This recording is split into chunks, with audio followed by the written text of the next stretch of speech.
Welcome to our classes PDF physics. हम पढ़ रहे हैं वर्क ऑन एनर्जी।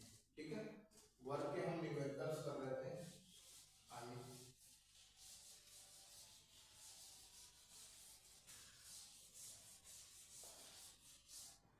यदि एक मजदूर एक वृत्ताकार मान जिसकी परिधि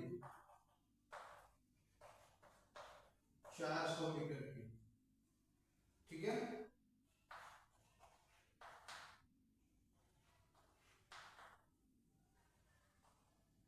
ये व्यक्ति 60 केजी का 60 केजी का एक बैग लेकर के बिंदु ए से चलना प्रारंभ करता है और इस पूरे ग्राउंड का एक चक्कर मारता है 1 घंटे में। 1 घंटे में एक मजदूर अपने सर पे 60 किलोग्राम का भार लेकर के बिंदु ए से चलता है और पुनः बिंदु बी पर आकर रुकता है। तो इस मजदूर द्वारा किया गया कार्य कितना होगा? आपका ऑप्शन ये है,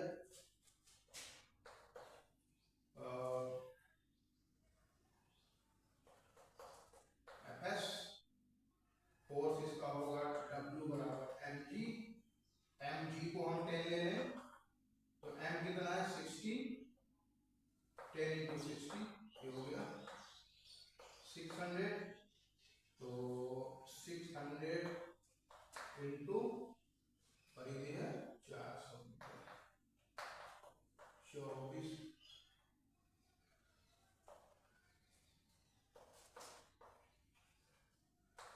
न्यूटन, जूल।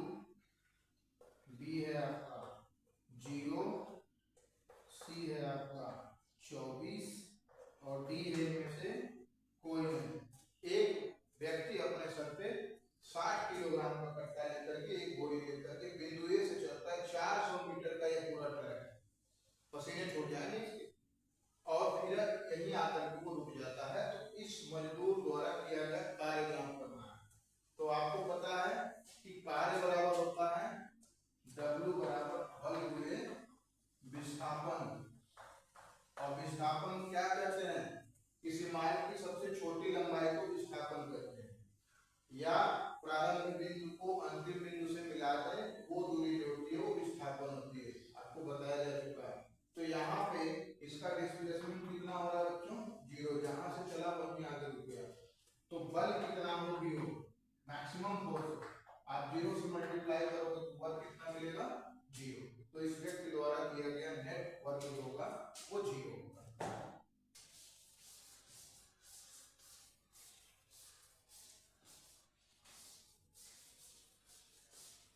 तो घबराए ना, कॉन्सेप्ट को ध्यान से सीखें, समझ में आ जाए। ठीक है, नेक्स्ट क्वेश्चन है, यदि व्यक्ति 10 मिनट में 200 जूल कार्य करता है। यदि ये कोई पर्सन ये है, ठीक है, ए, और ये कोई पर्सन बी है, यह व्यक्ति 10 मिनट में 200 जूल कार्य करता है और ये पर्सन बी जो है 20 मिनट में 200 जूल कार्य करते हैं। तो बताइए किस व्यक्ति द्वारा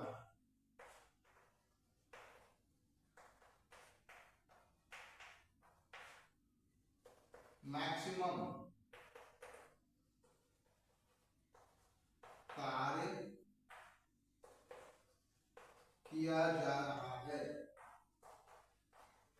बताइए, एक व्यक्ति 10 मिनट में 200 जूल का कार्य करता है, 200 जूल कार्य। वहीं दूसरा व्यक्ति भी है जो 20 मिनट में 200 जूल कार्य करता है। तो किस व्यक्ति के द्वारा मैक्सिमम महत्तम कार्य किया जा रहा है? क्या ए द्वारा अधिकतम कार्य किया जा रहा है, या बी द्वारा किया जा रहा है, या दोनों? चलिए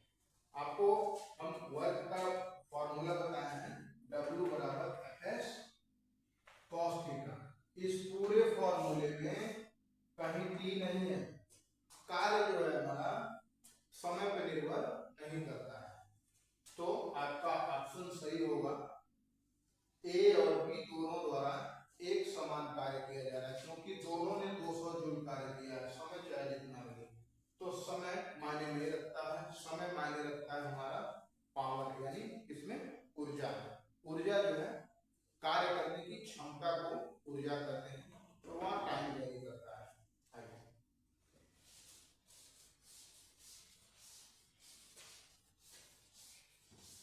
तो अगर विस्थापन 0 हो तो वर्क डन 0, यदि किसी वस्तु पर 5 न्यूटन, सॉरी नेक्स्ट करते हैं 0 वाला, चलो कोई दिया नहीं है, आप समझ जाओ, ठीक।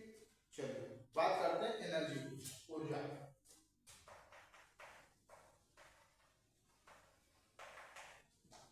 The ability to doing work is called, क्षमता या ऊर्जा, कार्य करने की क्षमता को ऊर्जा कहते हैं। कार्य करने की क्षमता को ऊर्जा कहते हैं। अब ऊर्जा के प्रकार,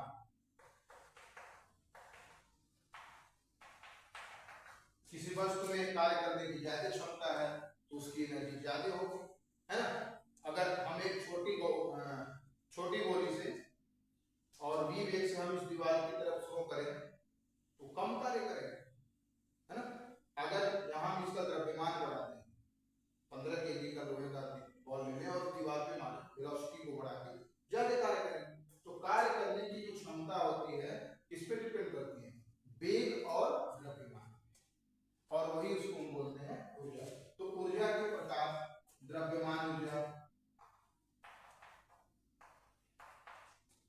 नाभिकीय ऊर्जा,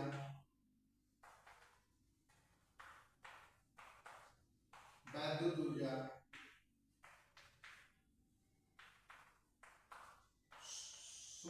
सोलर ऊर्जा, है ना, रासायनिक ऊर्जा,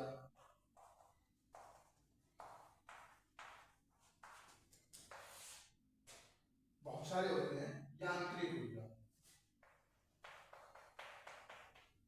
यांत्रिक ऊर्जा इसको हम बोलते हैं मैकेनिकल एनर्जी। ये दो प्रकार की होती है, एक काइनेटिक एनर्जी और दूसरी पोटेंशियल एनर्जी। एक गतिज ऊर्जा और एक स्थितिज ऊर्जा। पढ़े हैं आप 10 का सिलेबस है 10। अब एक एक ऊर्जा को पढ़ो। वैद्युत ऊर्जा जो विद्युत से मिलता हो, सूर्य ऊर्जा सोलर एनर्जी जो सूर्य से मिलता हो, नाभिकीय एनर्जी जो एटम और न्यूक्लियस में पाई जाती है, जैसे जिसे नाभिकीय विखंडन और नाभिकीय संलयन होता है, दो न्यूट्रॉन दो प्रोटॉन आपस में टकराते हैं, एनर्जी का इमिशन करते हैं, उत्सर्जन करते हैं, है ना। ध्वनि ऊर्जा, रासायनिक ऊर्जा, प्रकाश ऊर्जा, ऊष्मीय ऊर्जा हीट वाला। तो कार्य करने की क्षमता को क्या बोलते हैं बच्चों, ऊर्जा कहते हैं। बेसिकली हम पढ़ेंगे, फर्स्ट हमारा जो है इंपॉर्टेंट है द्रव्यमान ऊर्जा। क्या आपको पता है, in our whole universe every object which has some mass, any object which has some mass, that is the form of energy, is given by, this statement is given by Albert Einstein. Energy directly proportional to m, है ना। Proportionality हटाएंगे, E बराबर m c square, इसको बोलते हैं द्रव्यमान ऊर्जा समीकरण। क्या बोलते हैं, द्रव्यमान ऊर्जा समीकरण। और ये दिया था आइंस्टाइन ने, उन्होंने ये बताया था इन आवर होल यूनिवर्स,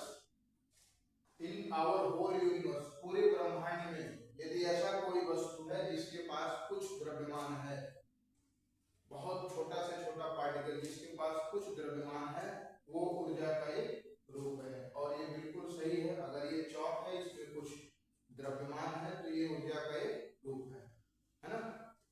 और इसको बोलते हैं E बराबर mc स्क्वायर, c है स्पीड ऑफ लाइट। चलिए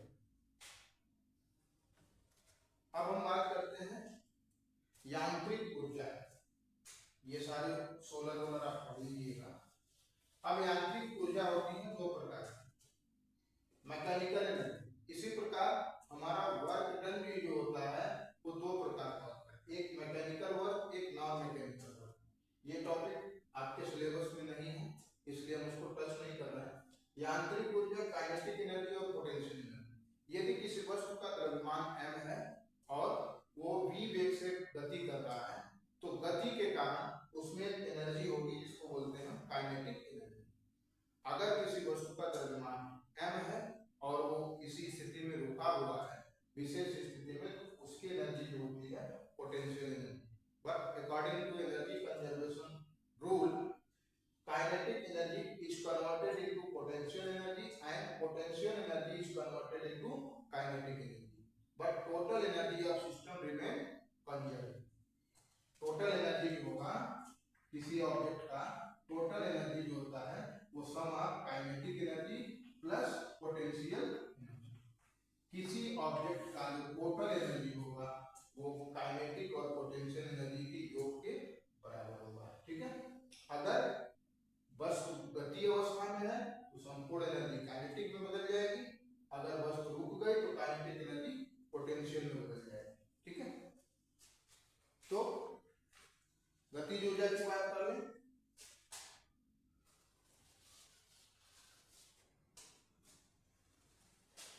if a body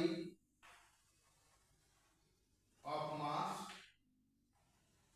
m is moves with velocity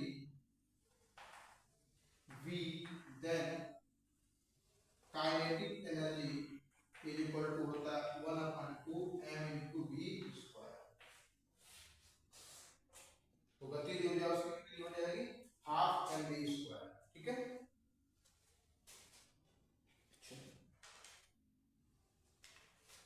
और जो पोटेंशियल एनर्जी होता है वो क्या होता है mg